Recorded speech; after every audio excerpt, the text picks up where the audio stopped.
What is going on, guys? DBG here, and today we're going to be talking about the fact that we're in endgame already in my team. We're in endgame already in my team. So I got a few more videos today. I got this video. I got one discussing the packs. I got one discussing how important tomorrow is for the game mode in my team. And if you guys do want change, what I think we should do. I'm not going to create any like pack strike, but I'm just going to say it. But lads, we're in endgame. We're in endgame. Why are 2K showing their hands this early? There must be a reason. There has to be a reason why 2K are showing their hands this early. And there's only one reason. Like, the way 2K goes as far as progression, the only way 2K make money is if people buy packs. Like, that is how 2K make money on my team. And the best way for 2K to buy packs is to have a constant progression in the game. Is to have hard grinds so the people that are, like, no money spent can still play the game mode because they still want people to play it. Because engagement does matter. But also to have grinds that are kind of like either hard or time consuming. And then have people opening packs. So the only way people will consistently open packs is if cards get consistently better. If cards get consistently better, people are going to open packs. But what ends up happening is there was a big issue at the start of the year. No one was opening packs because trophy case cards are better than anything in packs. And then because of that, we saw Tim Thomas in November. At the start of November, we saw Tim Thomas like the 5th of November or something. And then right after that, we had to go, or was Tim Thomas the 4th? Was he the 4th of November? 5th? No, 5th of November was a Saturday. Guy Fawkes Day was a Saturday because I was in Leeds for Guy Fawkes Day. But yeah, basically, what was I gonna say? Jeez, I'm struggling. They have to just have constant progression. And like at the start of this, we knew that they're gonna punish people. By the way, you know that they're gonna punish people. Like that's what we said. We're gonna get the most juice drop ever when all the whales are banned. So we got Scottie, who's gonna be like the pink dime's gonna be Scottie. He's gonna be the best shooting guard in the game because they're gonna give Scottie pippen based on quick. They're gonna give him quick dribbles, or they're gonna give him Jordan dribble style or Chris Paul dribble style, and they're gonna give him Stevie size up because if they're giving these god sigs to Chetty Osman, they're giving them to Scottie Pippen. Like if you guys don't know, last year we didn't really get good sigs on a card until the very end of season 6. And then through season 7, we got good sigs on every card, which is kind of a thing. So you say here, and Carlo predicted it right, and everyone's saying W. I can guarantee you that this Scottie Pippen here is going to be better than last year's Scottie Pippen that came out. Scottie Pippen was ran by basically everyone. When everyone talks like about how Scottie Pippen was so good last year, I'm making this point here. This can be seen as a positive or a negative, by the way. This can be seen as a positive or a negative, but this is a very true point. So you see here, Scottie Pippen. He had a release on quick. Base 30 sucked. Scottie's really good with quick dribble style. Terrible dribble 6. This year's Scottie, he's not going to have 17 hops, he's going to have 15. 40 goals doesn't matter because there's not as many badges in the game this year. He's going to have basically these stats. Except he's going to have better dribble 6. He's going to have a 10 times better release. Everyone used Scottie last year. March. Oh, I forgot. Yeah, he was to him. But these were out in February, weren't they? February 25th. Scottie Pippen was ran by almost everybody in 250. There were guys that badged up their Scotties and ran Scottie till like May. They ran Scottie through all of season 5, and some people ran Scottie all the way through season 6. And that's how good he was. And I can guarantee you that this card is going to be better than Scottie Pippen. And considering the fact that we saw Invincibles in season 6, and we're probably not going to see Invincibles in like March this year. We might see Invincibles. This Scottie Pippen, I think, is going to be one of the many cards that are going to be usable in endgame. So this is a positive and a negative. For example, for a content creator, this is horrible. This is horrible. For 2K, this is horrible, by the way. This is really horrible for 2K. Because when 2K aren't making money, we see more predatory stuff in the game. We see more, less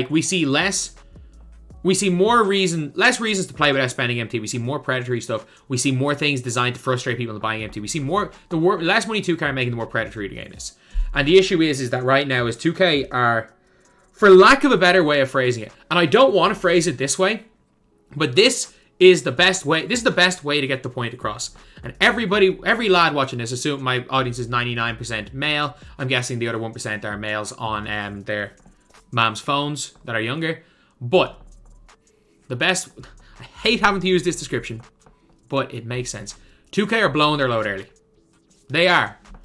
Like, they are giving us Scottie, who's going to be better than last year's Scottie. I can guarantee he's going to be better than last year's Scottie on the 2nd of February instead of 25th of February. But that Scottie's going to be usable for the end. This Scottie, I can almost guarantee you, no one's going to use him in the end game because we're going to have 99 everything cards. But if you needed to use this Scottie at the end of the year, you'll be able to use him. And then we got Chet Holmgren.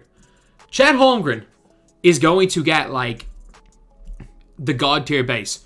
2K didn't start changing bases on jump shots. Like, guys didn't get their shot bases changed till, like, May last year. I'm not even joking. It was like May when people started changing the bases of shots. People used to just get their shots put on very quick, which was really common. Like, people just get their shots in very quick. So, you know, metamorphosis. April was the first time guys got their bases on their shots changed. And then Chet Holmgren is out here. I can guarantee he's going to be Kevin Garnett 2.0. Chet Holmgren's going to move better than Kevin Garnett. They're going to give him better dribble sigs. Because, like, he has to be better. He's going to be better than Kevin Garnett. We know he's going to be better than Kevin Garnett. Also, for anyone saying Kevin Garnett's outdated, it's nuts. Like, Kevin Garnett legitimately has got a really good size up. Kobe escape, Jordan dribble style, LaMelo on quick. Like, this is, if you give badge up this guy right, he's lit. He's a demigod. He's a demigod. And the scary part is with Chet Holmgren, they're going to have to make him slightly better, which means you're probably going to see Stevie size up, normal leaner, a random ass release on it'll be a release on quick, by the way. I'm trying to think what's a really good release. It's probably going to be O'Shea Brissett on quick, because again, they need guys to open packs, even though most people that are going to open packs are banned. And then we get this BS. Ben Simmons is going to be able to shoot, by the way. I want to make that clear. Ben Simmons is going to be able to shoot. And I don't mean he's going to be able to shoot particularly well. So you see here, if you look at Ben Simmons, this card here. Like, Ben Simmons on normal, he could green this. Like, I've seen guys green threes out of the corner with a 42 rated 3. His stats are already almost perfect. But his dribble style is normal. He's going to get Michael Jordan or Chris Paul dribble style. He's probably going to keep the Ben Simmons size up.